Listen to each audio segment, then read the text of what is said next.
Hello and welcome to Access Chat. I'm delighted to welcome Naz Senoglu and Nancy Doyle. Nancy's a repeat offender, a repeat guest to Access Chat. We're here to talk about something that's close to my heart and close to Nancy's and Naz's too, which is the Blooming Genius Foundation, which is an offshoot or an idea that has come from Genius Within. So it's really exciting. It's something that I'm not best placed to talk about, which is why Naz and Nancy are here. And in fact, Naz is probably best placed of all. But so over to you, Naz and Nancy, if you'd like to explain a little bit about who you are, what you're doing, and what is Blooming Genius. Of course. Shall I go ahead? Please do. Yes. So, well, Blooming Genius actually seeded itself years ago. A good friend of Nancy's set up a kind of initiative, mostly on Twitter, and for certain reasons it didn't bloom into what Blooming Genius is trying to be now. So it remained stagnant for a while, and then we managed to pick it back up a few months ago. We started talking about it. Nancy introduced the idea. Whitney Isles, who is non-executive director also, and Justin LaHood. And we had a chat about it, and we thought, you know what, let's try it. We've got some funding, we've got a lot of passion. I was invited onto it, which I have a lot of passion. So we thought, let's have a go. So we're still in the initial phases of setting it up. We are running a survey at the moment, sort of doing like a listening exercise to understand what the community needs. So we're very new, but we're excited to kind of pick up where it was left off, and take it somewhere that we can't predict right now, but we know we're going to support young neurodiverse and neurodivergent children and young adults throughout school, general life as well, and college, etc. So that is Blooming Genius. So to expand upon that a little bit for our audience, Genius Within is the parent, and it's a community interest company. So the profits, or a large part of the profits of the organization, get plowed back into doing community work, and Blooming Genius is essentially that element of community work. So, and the idea is to support neurodivergent, neurominority kids in particular. So Nancy, and their families, and of course, yeah, the because you know, and I know this is sometimes this can be a bit of a thing in the neurodiversity community, you know, centering the parents' needs above a disabled child's is obviously not ideal, but I feel very strongly that you can't support children without supporting their immediate family circle, and so sometimes that's where the support needs to go, because there is very little support for families, and yeah, I learned that having twins. So when I had twins and they were 3 months old and I hadn't had more than 2 hours sleep in one go for 3 months, I learned very quickly that a child's most important resource is its parent. And if that parent is not functional, then that child is at risk. End of. So yeah, a strategy was formed, and said parent got some sleep, and said parent became a much better parent as a result. And so just to sort of dig a little bit deeper, Naz, what really sort of triggered your interest in engaging with the initiative? What brought you in to obviously you've been working with Whitney Isles, and Whitney has been working in the trauma and justice space, I know, from working with her a little bit. So what attracted you to working in the space supporting neurodivergent kids and their families? So I've always wanted to, and that's the thing. Whitney was kind of my catalyst into it. She was my way in, but I had been trying for years to get into somehow working with children, or in schools, or even behind the scenes, because I grew up seeing so many of my friends and close family members struggle so much, and they still are. I won't go into too much detail, but a cousin of mine who is my age, 23, grew up from what they used to name as Asperger's syndrome, or currently we call it autistic spectrum condition, and he had such a difficult time growing up and not enough support, and that is chasing up with him now. And that, seeing someone who I love so much go through so much stress and struggle, and his parents as well, and it's still ongoing, you know, he's still not where he could have been if he had that support, and that really has kind of fueled me for life. You know, I am angry, I am passionate, and I really care, and I think that's why I'm here. I haven't studied, I haven't got any professional background or previous experience in this kind of world. I came, you know, I was a personal assistant at a lot of corporate companies for years. I haven't got the experience, but I have the passion, and I think that's why I'm here now, and I'm kind of behind Blooming Genius, because I think Genius Within is so established. They're helping people in the workplace, but to get to the workplace, you need to have that support at school, and I think that's really important. So that's what's brought me to the team. I can we back up just a little bit, because I love the conversation, but many of us, I think, in the United States are not going to be able to follow this. And so I think what we should do, if everybody doesn't mind, is maybe have Nancy talk a little bit about Genius Within, reminding people, because Nancy's been on the show multiple times and we love her and we love the work, and how wonderful now to meet you, Naz. And I just want to make a quick comment. I have found that people that are executive assistants or administrative assistants are some of the most organized, smartest people in the world, and often entrepreneurs and CEOs, especially as women, will do some of those jobs early in our career. And you will be so successful just because you got everything you need. So I just want to say kudos to Nancy for seeing the genius within you. But I think it would be helpful for people if we could just step back and remind people who Nancy is and the amazing work she's done, both in the UK, in the US, and then Nancy can then pull it into, you know, what you're doing with the children, because I agree with so much you're saying, including I am neurodiverse myself, but I have a daughter that's neurodiverse. And what Nancy said, I needed help. I continue to need help. And now, you know, my husband has a brain issue. And so making sure the families know what to do and how to support it is so important. But if we do not prepare, you know, neurodiverse people for the workforce, society loses. And we continue to do that. So I was just wondering, for us Americans, if maybe you couldn't wrap your hands around a little bit more, because I think y'all know a lot about this in the UK, but we need to have y'all over in the States doing this as well, if you don't mind. By the way, Deborah, Genius Within is working more and more in the States. I know. That's why I want to make sure people know what we're sort of, where we're placing the conversation, if you don't mind. Yeah, so Genius Within's trajectory, 10 years, social enterprise, as Neil said. In the UK, we have a legal structure that means that we sit between a charity and a limited company, or so we are not a charity. We charge for our services. We're not doing things that don't have value, and so we expect either the taxpayer or corporations to pay us for our work. But equally, we are not trying to profit on disability. So we're sitting somewhere in between that, and 65% of our net distributable profits each year gets reinvested in our community and services for our community.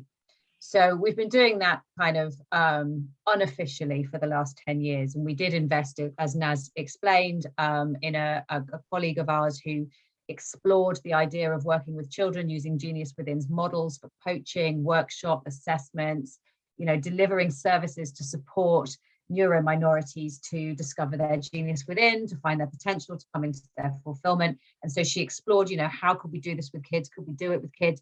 And we funded her to do that for a while. And there were lots of ideas that were floating around, but it just didn't seem like the right time. And it didn't seem like the right approach to have that be a professional services.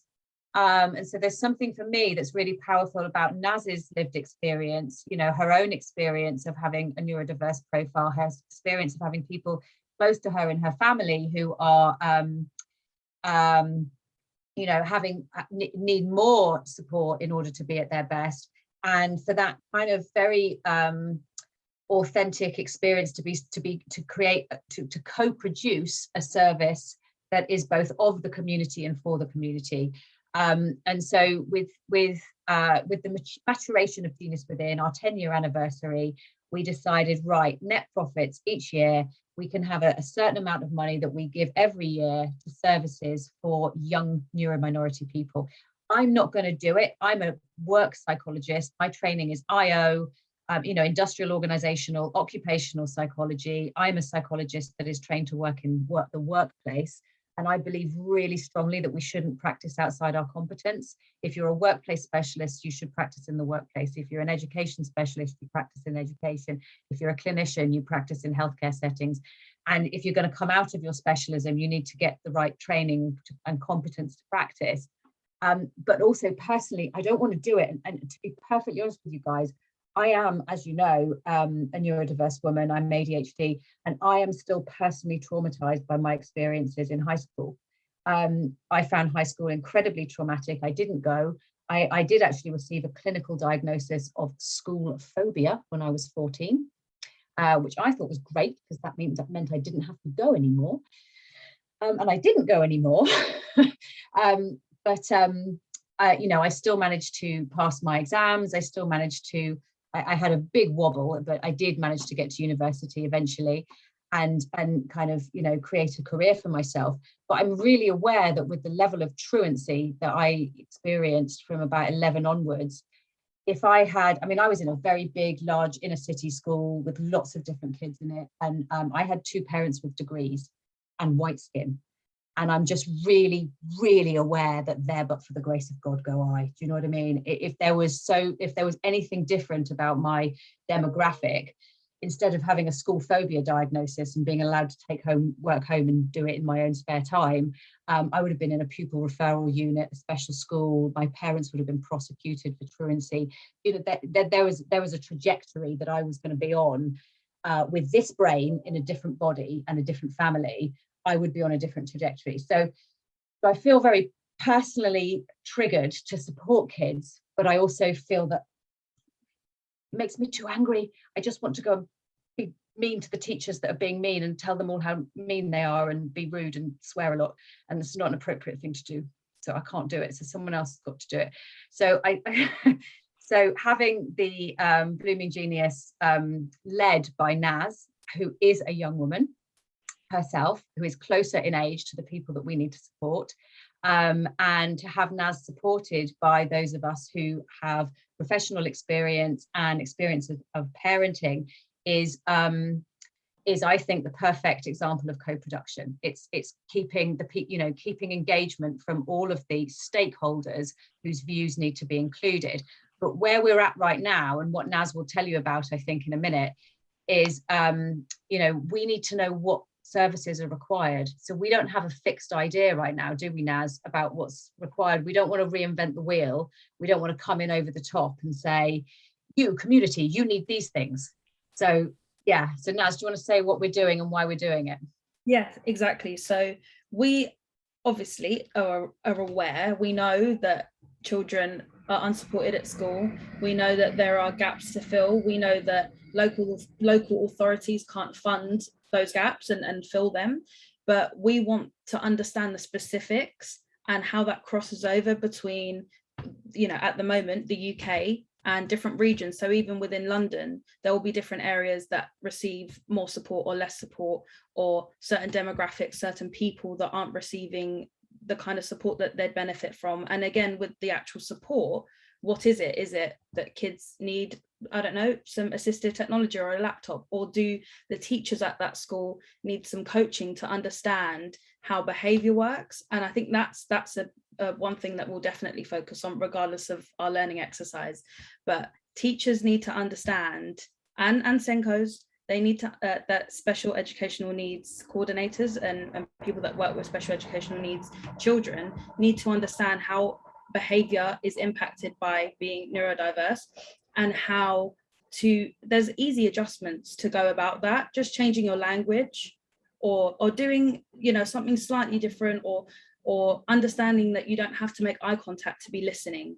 Small things like that is where we really think that could, that we could give some support to help schools understand that, for example, and that's one thing. But the rest of what we need to understand is all specific, and it's every mother or father to a neurodiverse child, they all have different experiences, and we'd like to hear as much as we can. So we are really extending our call to ask people to fill out these surveys and to really understand the needs, because even if we had that survey running for 5 years, there would be different responses, and we'd like to understand as much as we can before we begin delivering services. We don't want to, you know, as Nancy said, reinvent the wheel and start saying, oh, we'll help you do this, when that's actually not what's going to benefit those children and young people. And again, we say children and young people under 21 is our kind of age bracket, but below 21 it could go to 1 year old. You know, there's no kind of limit on the younger side, because early help is obviously essential for these children, and we really need to get in there before the schools begin to traumatize them, essentially. So that is, yeah, I think where we're going with understanding the needs of the community. Yeah, this is a very much community-led exercise for us. You know, Genius Within does its work in supporting government services and supporting businesses. And I think I'm just always really aware that the adults we work with needed the support that we offer when they were 7, 6, 10. You know, I mean, if you can get in there first, then Genius Within works in prisons, for example. We work in prisons with people who have really competent abilities in visual spatial reasoning, in building things, and they leave school with no qualifications, and they think that they have no value. And that psychological damage of thinking that you have no value because you're not good at literacy, because you can't sit still and concentrate in an exam hall, is such a waste of human potential. And so I think, yeah, that the idea is to instill a bit of hope as well for kids and for their parents. Because if the parents are struggling to have that kind of hope and belief that their children's future can be somewhere that they're, you know, a positive, happy experience for their child, then those parents are going to be really depleted. Families, teachers have been overwhelmed over the last couple of months. Now everyone is asking them to do things, to learn things fast. Teachers are basically almost forced to go out there and learn things by themselves. How do you propose to engage with parents and with teachers, knowing that they are already overwhelmed with so many things that they need to learn? What's your plan to succeed here? I think the way that we'd approach that is a kind of hands-on, in-person kind of interaction with them. So one of the people on our team, Paul Stevenson, he has Tourette syndrome, and he has always wanted to try and speak. Obviously, not many people understand how Tourette syndrome works, and you know, teachers as well.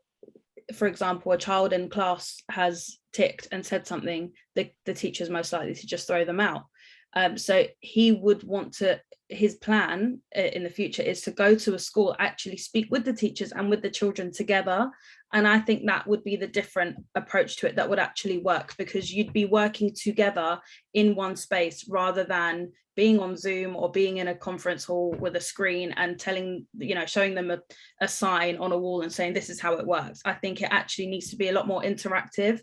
And I think that the most important thing to helping the teachers is to actually speak with the children as well, and let the children be more involved in their assessments, and and kind of raise the child's awareness of themselves. Because if a child, you know, if the teacher understands, that's cool, but the child also needs to understand so they can work together. And once everyone's on the same page, that's the way I believe that these things, you know, this will move forward, and Blooming Genius will achieve success in the school setting, in an educational setting, because everyone will be on the same page. And I think instead of just telling teachers, hi, we're here to help you, this is what you're going to do, I think they need to understand that it's not just them, and the work can be kind of split across the families, the children and themselves. I think that's a lovely comment, Naz. And I think one of the when we looked at this before, we did a lot of teacher training and a lot of awareness training for schools and for teachers.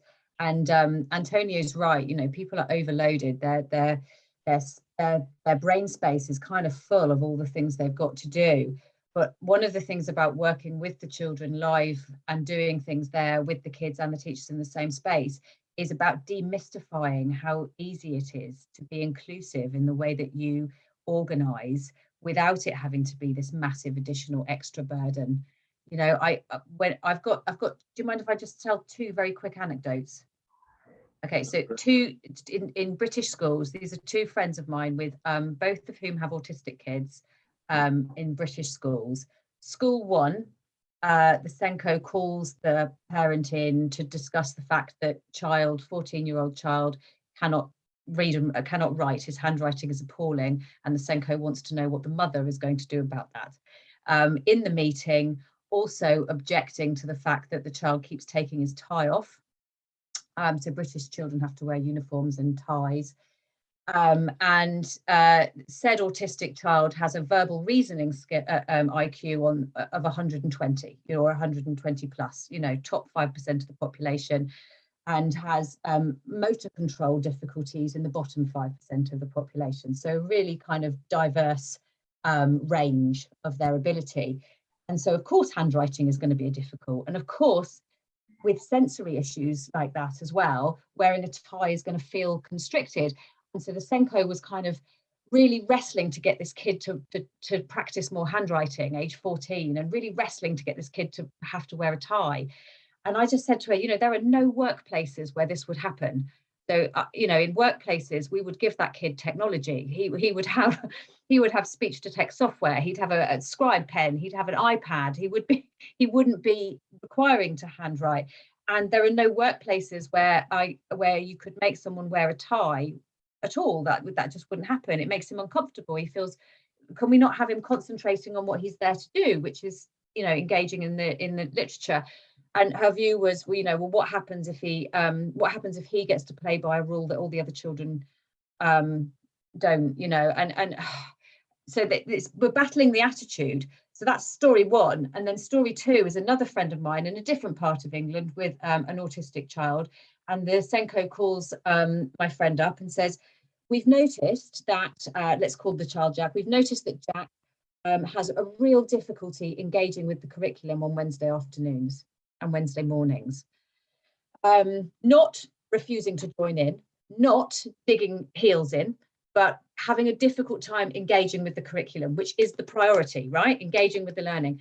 So what we've thought is we do team sports on Wednesdays. And what we think is the anxiety of team sports is overwhelming Jack, and that's why Jack can't join in. And so what we're wondering is it all right with you if Jack doesn't do team sports? Because what we were thinking is while we're in the sports hall, we could just give Jack like a dancercise video or, you know, a little exercise video, and they could just do their own thing while we all play dodgeball or whatever it is they're going to play. And my friend's like, that's a great idea. Have you asked Jack? Oh, no, we haven't asked Jack yet. You're absolutely right. Why don't we ask Jack first? I'm sure Jack will be all right with that, but we'll call you back if there's any problem. So none of the things that we're asking for in this example, none of the adjustments, none of the accommodations cost a lot of money. These are all fairly easy things to do. Yes, you can say, don't wear a tie. And that just takes out a layer of discomfort and need. Yes, you can say, don't join in with sports. We'll just watch that little video in the corner. Doesn't require extra personnel, doesn't require cost. I mean, a bit of assistive technology might require a bit of cost, but it's minimal. And so actually this idea that the reason educators aren't able to support children because they're so stressed and underfunded and underpaid, I just think it's nonsense. I think it's kindness. And I think if we have these experiences where we're just showing how easy it is to just be kind and allow rules to be flexible as opposed to insisting that education equals compliance, then we could take out such a massive layer of need in the special educational needs system that we'd have that pot of funding left for the kids who really need it.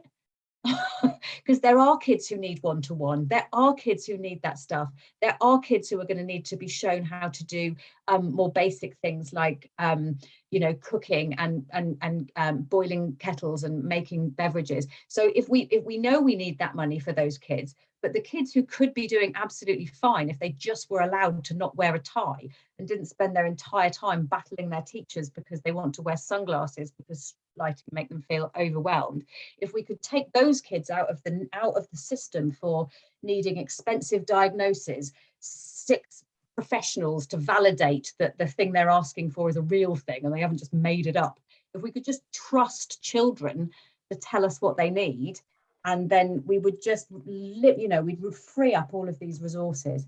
Yes, I'm done with my rant, Neil. Good, excellent. Well, not good, but anyway. A couple of things. Having spent a long time in the further education sector provision of assistive tech, it's clear to me that you have to have a certain level of privilege to even, you know, get through the education, to get to the point where suddenly there's provision available, which seems nuts. So I'm really pleased to see, you know, you aiming, you know, at much earlier ages. And then secondly, I think I'm really interested in this sort of idea that we've discussed, and not on here yet, but we've discussed about the fact that there is no accountability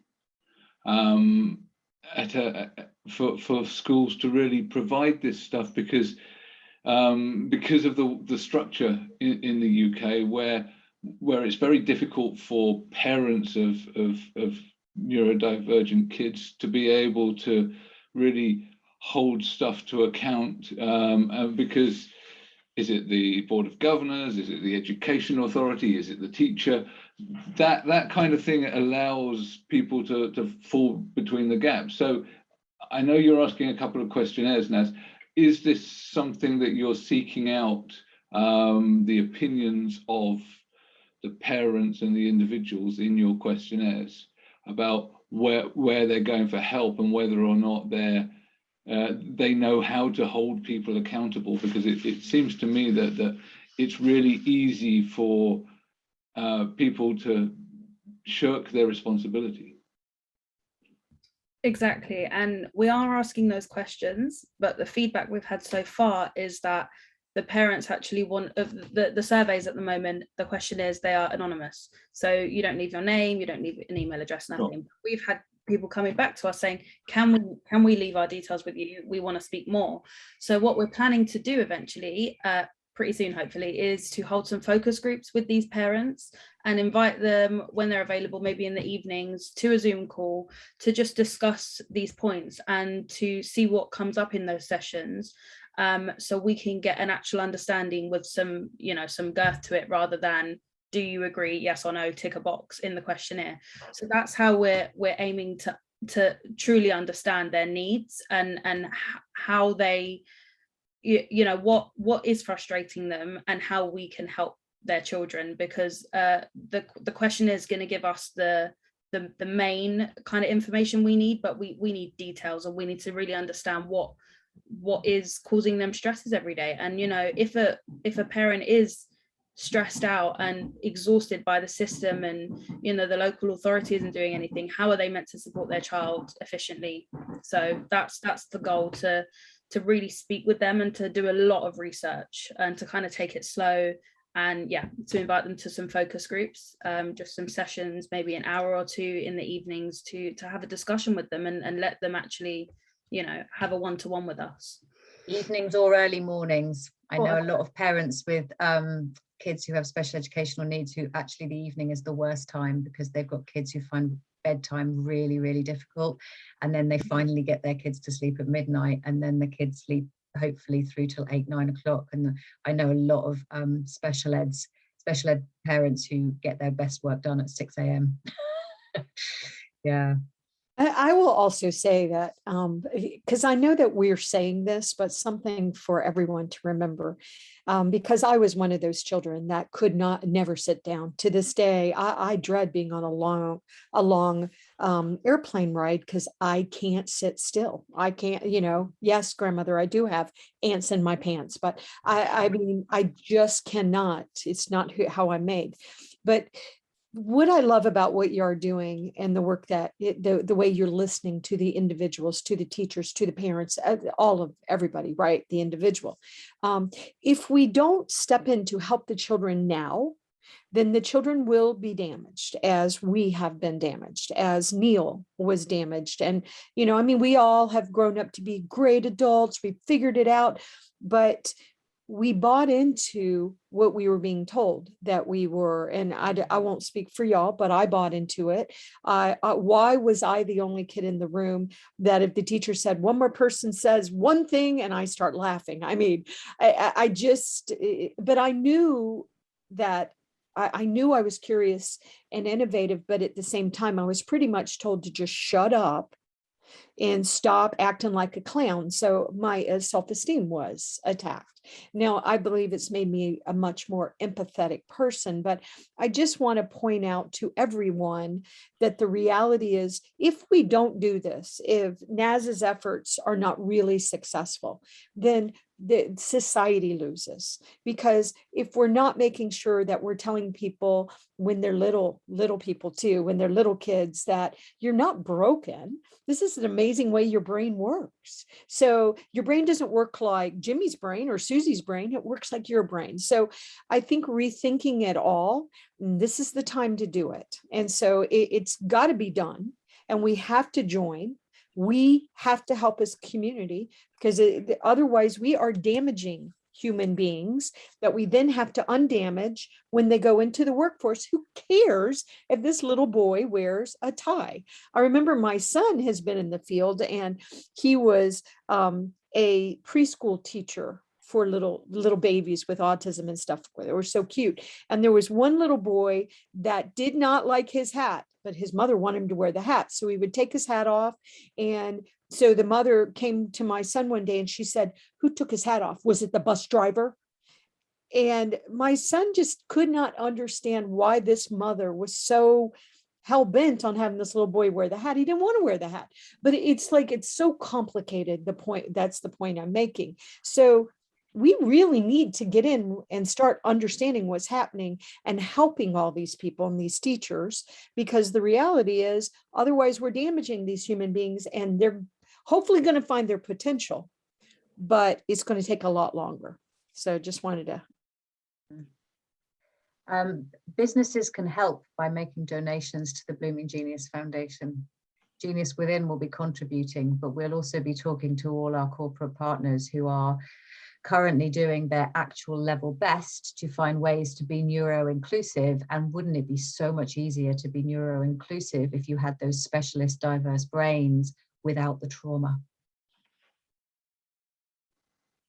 Yeah, well said. Naz, do you want the last word? I'm not sure what to say as the last word. I mean, yeah, okay. So let's thank our sponsors, our friends, and make sure that people know your website, your social media, Naz. Yeah. So who should people be following on Twitter? So on Twitter, we are at blooming_genius. On Instagram, we are at blooming genius. No underscores involved. And yeah, I'm at Naz Senoglu on Twitter. I don't tweet that much. I'm not the best at that, but I am running the Blooming Genius account, and we will be posting a lot more on social media in the next couple of weeks.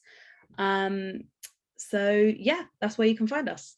Excellent. So just remains for me to say thank you to MyClearText for helping us with the captions, and to Barclays Access and Microlink for continuing to support us.